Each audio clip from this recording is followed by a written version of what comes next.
깊이 있는 분석과 새로운 시각이 함께합니다. 네, 한 번에 이해하는 경제 토크쇼 경제 현장 오늘 시작합니다. 국제 유가가 코로나19 이후 가장 높은 수준으로 뛰어올랐습니다. 서부 텍사스탄 원유는 올해 들어서만 25% 상승했는데요. 유가뿐만이 아닙니다. 구리, 니켈 등 비금속부터 밀과 콩, 옥수수까지 오르지 않은 원자재를 찾아보기 힘들 정도입니다. 네, 이른바 원자재 슈퍼사이클이 시작된 걸까요? 전망과 함께 투자 전략 살펴보는 시간 마련했습니다. 시청자 여러분 궁금하신 점들은 유튜브 실시간 댓글을 통해서 많이 참여해 주시고요. 오늘 두 분과 함께 하겠습니다. 원자재 전문인 김소연 대신증권연구원, 김광석 한국경제산업연구원 경제연구실장 자리하셨습니다. 어서 오십시오. 네, 안녕하세요. 어서 오십시오. 네. 자, 원자재 슈퍼사이클이 시작된 건지 아닌지 굉장히 궁금한데요. 이 두 분의 전문가 모시고 얘기를 나눠보겠습니다. 1년 전만 해도 국제 유가가 뭐 선물 가격 기준은 마이너스 뭐 그렇게 떨어졌잖아요. 네. 근데 지금 무지하게 올랐는데 네. 요즘 전체적인 원자재 이 동향이 어떻습니까? 김소연 연구원님 한번 좀 정리 좀 해주시죠. 네, 우선 원자재 지수라고 할 수 있는 CRB 원자재 지수 기준으로 했을 때 지금 계속해서 상승을 하고 있는 추세여서 2020년 1월 수준까지 회복을 했다라고 이제 보시면 되실 것 같고요. 원자재 지수라면 전반적인 원자재를 통틀어서 말하는 네, 건가요? CRB 원자재 지수가 한 19개 원자재 상품들, 선물들을 구성하고 있는 지수라고 이제 지수라고 이제 보시면 되실 것 같고. 그 지수상으로 봤을 때도 이미 작년 1월 수준까지 회복을 했고 말씀하신 것처럼 뭐 유가라든지 비철금속 그리고 농산물 할 거 없이 지금 다 모두 원자재 전반적으로 가격이 상승하고 있는 추세다라고 이제 보여집니다. 그러면 조금 나눠가지고 우리가 원자재 뭉뚱그려서 보면 이제 원유가 있고 뭐 산업금속이라고 하는 구리, 니켈이 있고 네. 또 귀금속 있고 곡물이 있는데 네. 조금 나눠가지고 가격 동향 하나하나 설명해 주세요. 원유부터 해서. 네, 유가 같은 경우에는 최근에 거의 60달러, 배럴당 60달러 선에 이제 터치를 해가고 있는 상황인데 이게 말씀하신 것처럼 작년에 마이너스 39달러까지 기록을 했다가 거의 95달러 상승을 했다라고 이제 보시면 되실 것 같습니다. 네, 그래서 이제 유가 같은 경우에는 아무래도 올해 더욱더 이제 이 상승 동력이 이제 많이 이제 힘을 입었는데 그 이후에는 아무래도 이제 오펙 플러스 내에서 이제 사우디가 자발적으로 이제 100만 배럴 감산을 하겠다라는 소식과 이제 거기에 덧붙여서 최근에 사우디 등의 이제 중동 지정학적 리스크까지 덧붙이면서 공급 측 이슈로 조금 더 상승을 하고 있다라고 이제 판단을 하고 있습니다. 예, 산업금속은 어떻습니까? 구리가 그렇게 많이 올랐다면서요? 네, 구리는 이제 작년부터 해서 지금 상승을 계속해서 이어가고 있는 추세인데 작년부터 이제 상승을 했었던 이유는 아무래도 중국 쪽 수요가 뒷받침되었고요. 근데 최근 들어서 더 이제 상승 동력이 이제 얻고 있는 배경으로는 아무래도 코로나 이후 경기가 회복할 것이라는 기대감. 그리고 재정 확대 정책, 그리고 그린 뉴딜 정책으로 신재생 에너지 쪽의 산업 성장이 이제 기대되고 있기 때문에 수요 증가 기대감이 더욱더 이제 상승 요인으로 작용을 하고 있습니다. 예. 또 뭐 대두, 옥수수, 밀 이런 곡물 가격도 많이 올랐다면서요? 네, 농산물도 지금 가격 상승을 한 이유가 이제 저는 공급측 요인도 좀 크게 작용을 하고 있다라고 이제 보여지고 있는데. 작년 겨울부터 해서 이제 라니냐라고 해서 지금 곡물 주요 생산 국가인 브라질 그리고 아르헨티나 쪽에서 건조한 날씨가 지속이 되면서 이제 옥수수 대두 쪽에 생산 차질 이슈가 계속해서 불거지고 있는 상황이고요. 거기에 덧붙여서 이제 코로나19라는 특별한 상황 그리고 작년 중국 8월에 장마까지 끼면서 조금 더 이제 전 세계적으로 식량 안보에 대한 중요성이 높아지면서 좀 재고를 축적하고 있는 상황이다라고 이제 판단을 하고 있습니다. 예. 실장님 이렇게 유가에다가 뭐 구리 또 뭐 곡물 뭐 원자재 값이 이렇게 한꺼번에 오르는 경우가 흔히 있는 일입니까? 흔하지 않는 일이죠. 이 원자재를 이제 통칭해서 설명을 잘 해주셨는데. 원자재를 이제 크게 부문별로 구분을 해보면 한 4가지 정도로 되겠죠. 이제 에너지 부문의 원자재가 있고, 농축수산물과 같은 식량 관련 원자재가 있겠고, 이제 귀금속이 있고, 철 혹은 비철금속이 있겠죠. 근데 이 4가지 부문의 해당 그 가격은 역시 각각의 수요와 공급에 의해서 결정이 되겠죠. 가격이기 때문에. 근데 이 모든 요소를 한 방향으로 영향을 미치는 뭐 통화 정책도 같이 작용을 했겠지만 방금 연구원님께서 잘 말씀해 주신 이 기후 영향도 있겠고 신재생 에너지라든가 전기차와 관련된 예. 이런 산업적인 요인도 있겠고 인프라 투자와 관련된 정책적인 요인들이 같이 맞물려야만 다 똑같이 수요와 공급을 긍정적으로 자극시키는 그런 상황이 연결되어야만 이 네 가지 부문의 원자재가 같이 동반 상승할 수 있는데 그렇게 될 가능성이 굉장히 약한 것이죠. 그러니까 굉장히 기이한 일이다 이렇게 생각할 수 있겠습니다. 그런 가격 상승 동력이 되고 있는 매크로 경제의 변화 또는 달러 가치의 변화 이런 것들을 지금 어떤 요인 차원에서 원자재를 밀어올리고 있습니까? 일단은 경기 회복 그 자체인데요. 경기적인 요인이라는 걸 주목해야 됩니다. 그러니까 코로나19의 충격이 집중적으로 작용했던 시점이 2020년 2분기죠. 대략 4월 달입니다. 그러니까 국제 유가도 그때 마이너스를 기록했던 것이고 구리 가격이라든가 앞에 농수산물이라든가 여러 가지 원자재 가격이 가장 급락했던 거예요. 공장 가동도 멈추고 예. 뭐 해운 물동량도 멈추고 당연히 소비나 투자도 위축되고 그러니까 당연히 원자재 수요가 위축됐었는데 경기가 어쨌든 코로나19 이전 수준은 아니지만 상당한 수준으로 회복되고 있는 거죠. 그러니까 IMF는 이 회복세를 험난하고 더딘 오르막이라고 표현했어요. 그러니까 코로나19 이전 수준까지 회복되지는 않았으나 여전히 오르막을 올라가고 있다 이런 느낌이고 예. 한 가지 중요한 특성이 중국의 경우에는 이미 회복된 거예요. 코로나19 이전 수준으로 회복된 거예요. 지금 앞에 말씀하신 것처럼 세계 콩 수요의 3분의 2가 중국입니다. 근데 중국의 이 회복세가 코로나19 이전 수준으로 이미 왔고 중국의 인프라 투자 적극적으로 또 추진하고 있고 쌍순환 정책이라든가 이런 여러 정책들이 자연스럽게 수요를 촉진시킬 수밖에 없는 요인들인 거죠. 근데 이런 요인들이 함께 맞물린 게 이제 이상기후와 같이 이제 농산물을 수급을 불안정하게 만드니까 대표적으로 아르헨티나 같은 경우는 수출을 차단합니다. 1, 2월 달 동안 수출을 금지해요. 긴급 조치를 마련하고 네. 식량이 이제 안보 문제가 되는 거죠. 식량 수요가 늘어날 텐데 앞으로 이상기후라든가 한파라든가 이런 이슈들 때문에 식량의 안보 문제를 만들기 위해서 러시아 같은 경우는 수출을 이제 쿼터제를 도입하기도 하고요. 그러니까 이러니까 자연스럽게 공급량이 또 부족해지니까 가격이 또 이렇게 올라갈 수밖에 없는 그런 현상이 맞물리는 것이죠. 네, 이게 국제 유가 오른다고 하고 곡물 가격도 오른다고 하고 소비자 입장에서는 결국은 기름값 오르는 거 아니야? 뭐 식료품값 오르는 거 아니야? 이런 물가 상승 걱정이 있어요. 물론 시차가 있긴 하겠지만. 그렇죠. 가장 중요한 이제 걱정은 이제 식탁 물가라는 표현입니다. 저도 과거에 한 2013년이었던가요? 식탁 물가라는 주제로 현대경제연구원에서 보고서를 내고서 좀 많이 이제 언론에 알려진 적이 있었는데 표현을 식탁 물가. 네, 식탁 물가라는 표현을 썼습니다. 원자재 가격이 상승하면 우리나라 입장에서는 수입 물가가 상승하죠. 그럼 이것은 자연스럽게 제조 물가를 상승시키고 이게 소비자 물가 상승을 연결시킬 수밖에 없는 거죠. 근데 재밌게도 물가 상승률 전망치가 2021년 물가 상승률 전망치가 2%가 안 돼요. 네. 그러니까 우리나라의 가장 안정적인 목표 물가라고 볼 수 있는 2%를 밑돌아요. 1%대 초반이에요. 한국은행의 전망이. 심지어 2019년 물가 상승률이 0.4 그리고 2020년이 0.5였어요. 근데 그래봐야 올해 회복되는데 1%. 그러니까 물가는 저물가인 건데 특이하게 식탁 물가만 올라가는. 그러니까 서민들이 힘들겠네. 그러면 이제 서민들이 이제 네. 엔겔 지수가 높은 예. 저소득층이 굉장히 힘들어지는. 그러니까 이런 부분에 대한 좀 디테일한 정부 정책도 함께 맞물려야 되지 않을까 생각이 됩니다.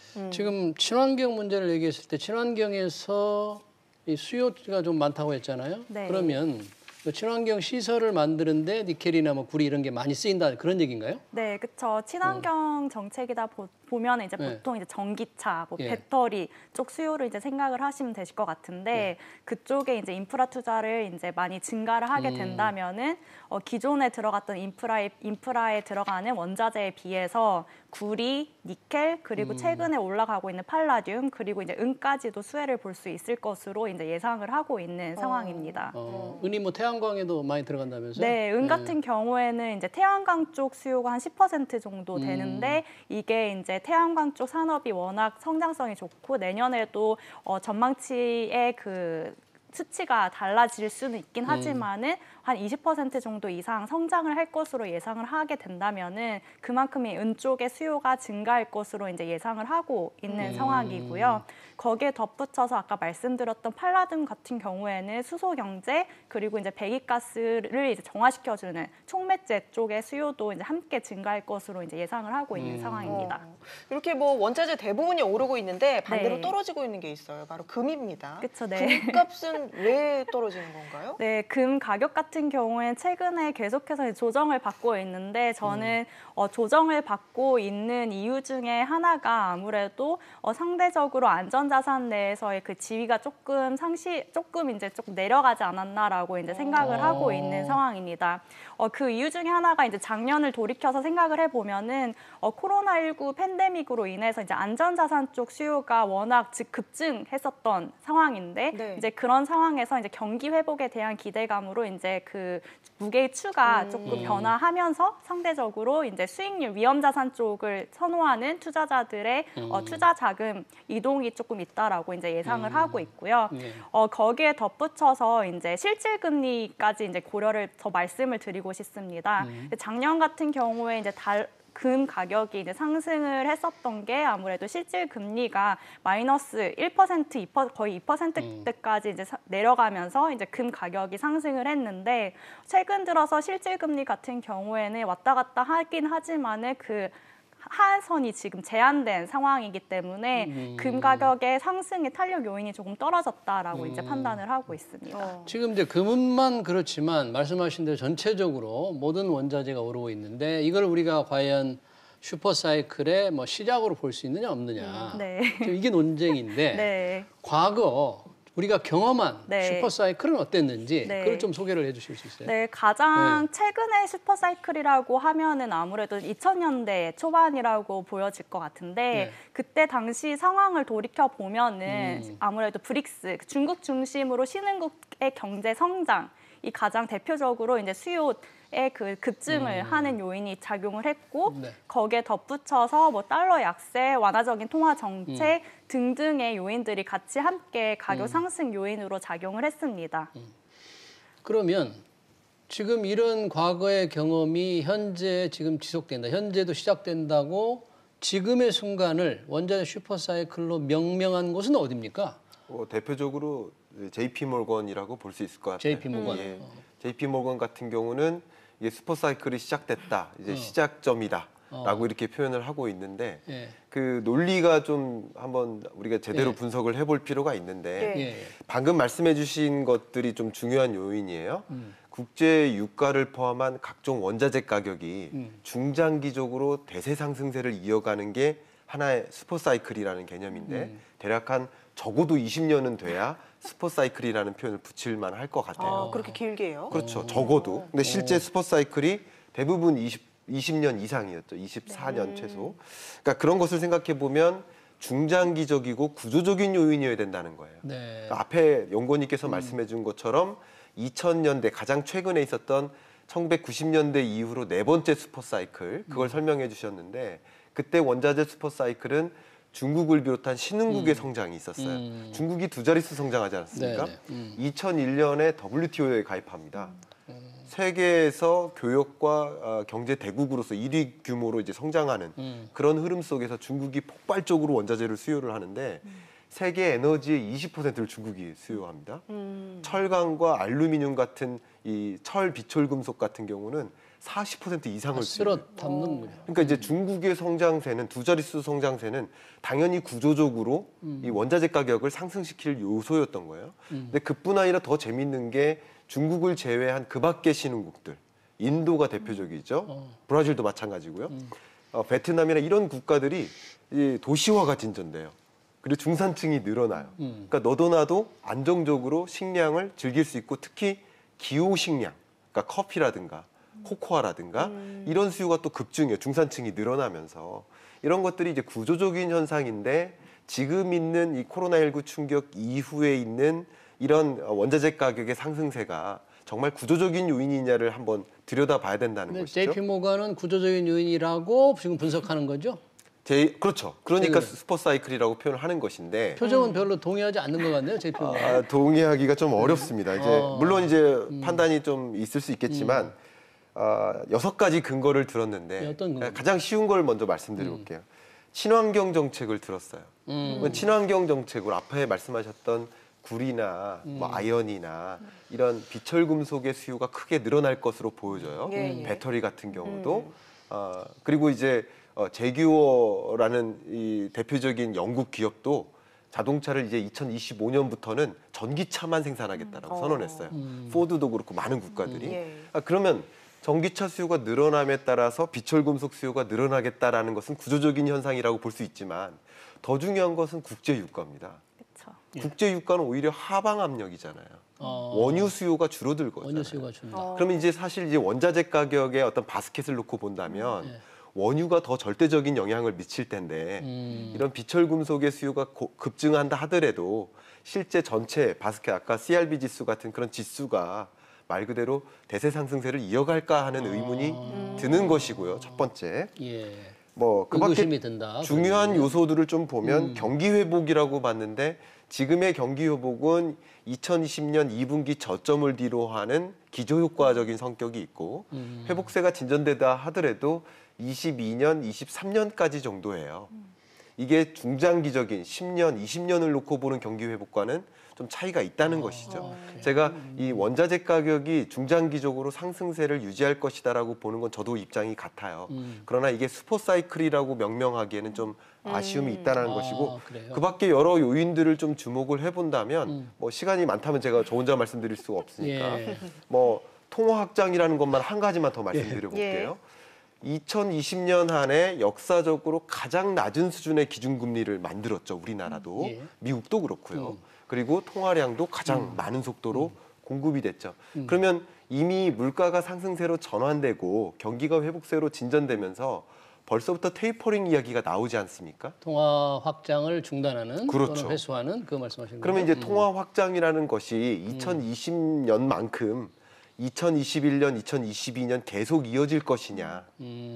완화적인 통화 정책의 스탠스는 유지되지만 2020년만큼 이렇게 가파른 속도로 금리를 인하하거나 통화량을 더 추가적으로 공급하는 이런 통화 확장은 아니라는 것이죠. 네.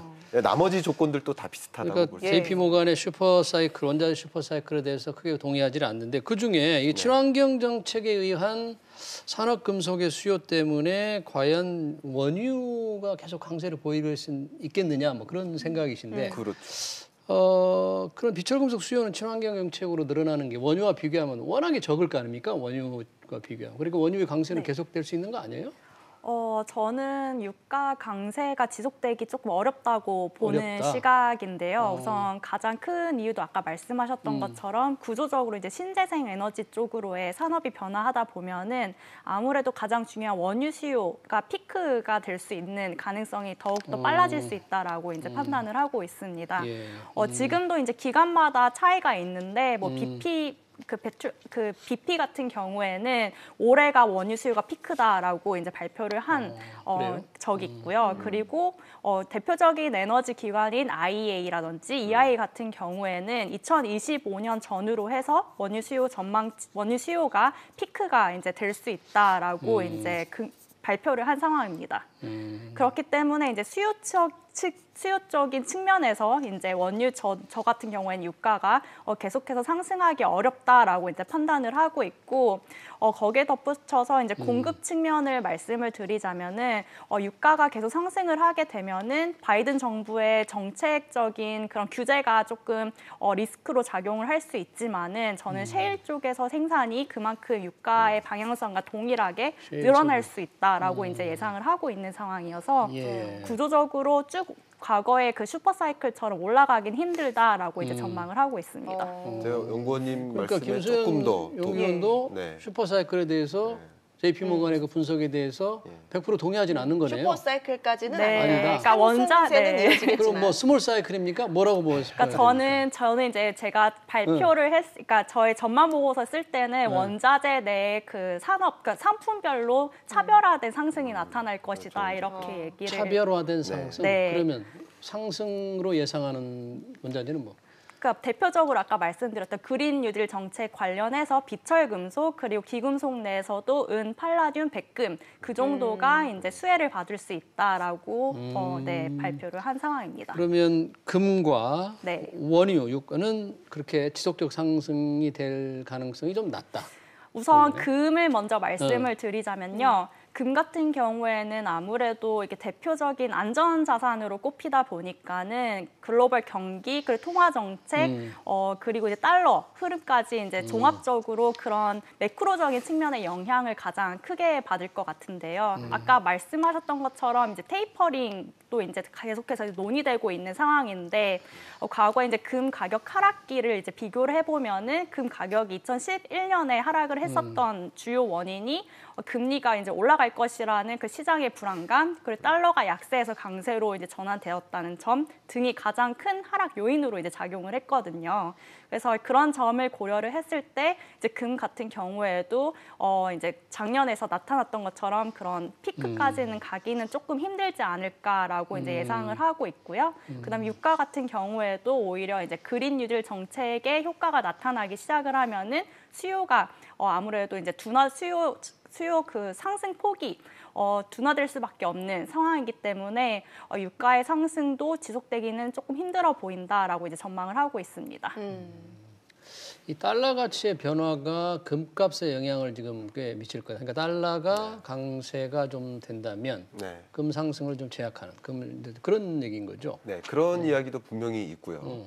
이제 금이라는 이제 투자 대상으로서 고려를 하신다면 가장 먼저 떠올리는 그 단어는 불확실성입니다. 그러니까 이제 금이라는 단어를 놓고 안전자산의 성향이 좀 약화됐다라는 표현을 이제 하고 계시지만 그래도 금 이상의 안전자산이 사실은 없어요. 그러면 이제 불확실성이 고조될 때 금 가격이 치솟는 건 너무 당연한 이치인 거죠.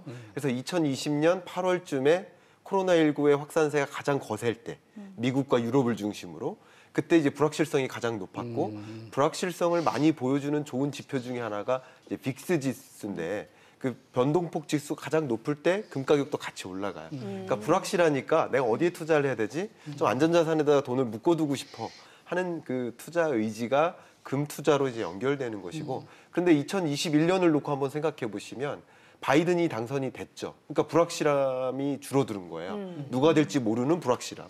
그리고 코로나19 충격으로부터 극복해 나가고 중국은 이미 회복됐다고 그러고 또 백신 보급이라든가 경기 확장에 대한 그 긍정적인 기대감이 많이 돌죠. 그리고 적극적으로 각국이 경기 부양책을 단행하는 이런 모습들은 이제 좀 적극적으로 공격적 투자를 해도 되겠네 하는 이제 투자 의사를 좀 더 발전시킬 수 있어요.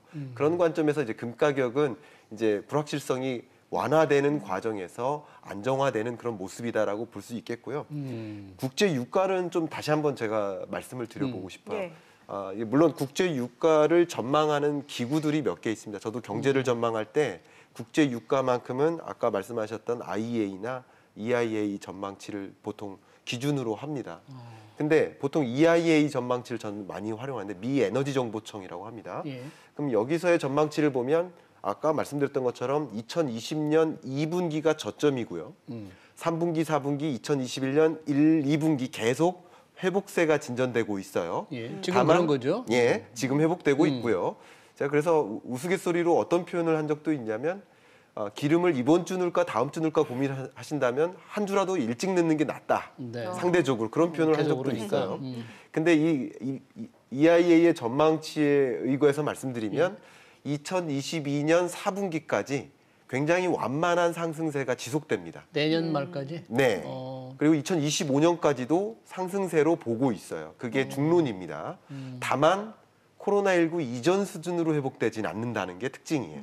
이전 수준이 뭐 배럴당 한 그러니까 2019년 하반기 그때 기준으로 봤을 때 얼마 정도 됐습니까? 그때 그때가 60달러대 후반대라고 그렇죠. 이제 보시면 되실 것 같은데 벌써 60달러 왔는데 지금. 네, 그러니까 첨언을 하자면은 그게 유가를 기준으로 말을 한 게 아니라 이제 원유 수요량 그 수요량 가지고 이제 판단을 한 거라고 이제 보시면 되실 것 같아요. 그래서 그러니까 보통은 이제 원유 수요 증가폭이라든지 절대적인 양을 이제 봐야 되는데 그 절대량이 이제 코로나 이전 수준으로 회복하기가 어렵다라고 이제 발표를 한 상황이라고 이제 보시면 되실 것 같고 조금 더 세부적으로 들어가면은 지금 저도 이제 유가가 회복하고 있는데 펀더멘털 결국에는 원유 수요 자체로 봤을 때는 지금은 아직까지는 회복하고 있다라고 단언하기가 좀 힘든 상황으로 이제 판단을 하고 있는 상황이에요. 아무래도 지금 제트유 특히 이제 원자재 내에서도 이제 교통 부분이 한 60%의 수요를 차지를 하고 있고 그 안에서도 뭐 자동차를 넣는 가솔린, 그다음 디젤, 그다음 제트유 이렇게 나뉘는데 제트유 같은 경우에는 그러니까 흔히 말하시는 항공업 쪽 이제 생각을 하시면 되실 것 같아요. 그래서 항공업 같은 경우에는 지금도 이제 코로나 백신이 이제 계속 보급은 되고 있지만은 여행도 지금 못 가고 있는 상황이고 출장도 못 가고 다 줌으로 이제 모든 회의들이 이제 진행을 하다 보니까는 그 타격이 계속될 걸로 보고 있고 그게 이제 2025년까지는 계속해서 코로나 이전 수준으로까지 회복을 못할 것이다라는 게 이제 대다수의 전망이라고 이제 보시면 되실 것 같습니다. 이 원자재 슈퍼사이클이 시작됐다니까 원자재에 관심 있는 투자자들은 굉장히 마음이 설렜을 텐데 지금 두 분 말씀을 듣고 나니까 빨리 진정을 시켜야 될 것 같긴 해요. 그러면 그런 분들을 위한 이 투자를 좀 관심 있는 사람들을 위한 뭐 투자 조언이랄까? 어떻게 투자를 임해야 될까요? 좀 저희 대신일권에서 이제 공식적인 뷰는 경기 민감 원자재는 좋다라고 이제 보고 있고요. 그리고 이제 그 중에서도 이제 유가 같은 경우에는 가격 조정 후 매수를 추천을 드리고 있는 상황입니다. 그리고 이제 상반기에 그 품목별로 말씀을 드리자면은 상반기에는 기금속 내에서 금을 제외한 기금속, 은, 백금, 팔라듐 쪽 좋다라고 이제 말씀을 드리고 있고 하반기에는 구리, 니켈 등 신재생 관련된 비철 금속이 조금 메리트가 있지 않을까 이렇게 바라보고 있는 상황입니다. 그런 귀금속을 뭐 개인들이 사실 직접 투자하기는 현실적으로 어려운데 조금 그런 분들을 위한 뭐 개미 투자자라고 그러나 그런 분들을 위한 뭐 관심 어떻게 저는 항상 이제 포트폴리오 투자를 추천을 해드리고 있어요. 지금 앞에 말씀하신 것처럼 친환경 산업을 중심으로 거기에서 친환경 산업이 부상한 뭐 전기차 배터리라든가 태양광 패널이라든가 이런 것들이 굉장히 빠른 속도로 보급될 거거든요. 그 기점 한 가지만 말씀드리면 미국에서 친환경 자동차 의무 판매 제도를 도입하는 순간 그걸 이제 공약으로 내걸었었는데요. 이 의무 판매 제도의 특징이 뭐냐면 예를 들면 이겁니다. 우리나라 자동차 기업이 미국에 100대를 수출할 거면 15대는 친환경 차여야 돼라는 할당제예요. 그렇기 때문에 그런 것이 도입되고 공약은 지금 내걸었는데 공약이고 그게 이행될 가능성이 높아졌죠. 블루웨이브 때문에. 시기는 정해지지 않았죠. 시기는 아직 정해진 건 아니죠. 그러니까 그런 것들이 도입되거나 또 이 친환경 차량으로 공공차를 300만 대 교체할 거라고 이미 공약에 내걸었었거든요. 그러니까 이런 것들이 단행될 때 많은 자동차의 친환경차 수요가 있고 그러면 이제 배터리 산업에 상당한 기회가 또 있는 것이죠. 그리고 앞에 말씀드렸던 것처럼 많은 글로벌 자동차 기업들이 이제는 친환경 차로 100% 생산할 거야. 이런 것들이 대부분의 그런 액션들인데 그렇기 때문에 이런 여러 원자재 중에서도 지금 이런 변화라든가 산업의 변화, 정책의 변화와 걸맞는 원자재 군을 중심으로 한 ETF 상품을 투자하는 것이 지금으로선 가장 적절한 투자 의사 결정이지 않을까. 그리고 한 가지 오해가 있을까 봐 걱정이 되지만 슈퍼사이클을 부정할 뿐이지 중장기적으로 국제 유가를 포함한 대부분의 원자재 가격이 상승세를 유지할 것이라는 생각은 아마 저랑 연구원님이 동일한 입장인 것 같아요. 그러니까 투자로서는 매력적입니다. 근데 투자로서 매력적이지만 특히 산업이나 정책 동향과 맞물릴 수 있는 그런 원자재 성격을 좀 더 집중해서 투자 의사 결정하는 게 낫지 않을까 생각합니다. 뭐 마지막으로 짧게 이 원자재 동향을 잘 알 수 있는 뭐 사이트라든지 좀 관심 있게 봐야 될 곳은 혹시 뭐 있습니까? 개인 투자자들 입장에서 가장 쉽게 접근을 할 수 있는 어플이 앱 같은 경우에는 블룸버그 또는 investing.com 정도 수준이라고 이제 보여집니다. 네. 알겠습니다. 여기까지 듣도록 하겠습니다. 지금까지 김광석 한국경제산업연구원 경제연구실장, 김소연 대신증권 연구원과 함께했습니다. 고맙습니다. 네, 감사합니다. 감사합니다.